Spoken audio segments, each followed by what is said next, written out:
Le Rwanda est présenté comme le nouveau Singapour de l'Afrique. Le Rwanda est présenté comme un pays qui est en train de faire exploser toutes les statistiques, etc. C'est vrai.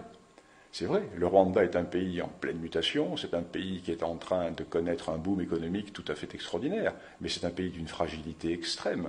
50% du budget provient de l'aide internationale. L'aide internationale qui est essentiellement déversée parce que le régime a réussi à culpabiliser l'opinion mondiale à propos du génocide. Donc, si vous voulez, c'est une sorte, entre guillemets, ce que certains ont appelé, une sorte de rente génocidaire que reçoit le régime de Kigali.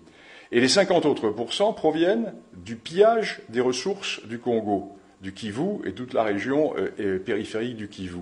Imaginons deux choses. Un, qu'il y ait un retour d'un pouvoir relativement fort en République démocratique du Congo et que Kinshasa réussisse à reprendre le contrôle du Kivu et de ses provinces orientales. Le Rwanda perdrait du jour au lendemain 50% de ses revenus. Et imaginons qu'il y ait une révolution au Rwanda, imaginons que l'histoire officielle du génocide soit écrite d'une manière ou d'une autre, et qu'il ne soit pas forcément favorable au sens de l'histoire officielle telle qu'elle est décrite et avancée par le régime de Kigali, eh bien le Rwanda n'existerait plus. Donc investir au Rwanda, oui, mais attention, c'est un pays fragile.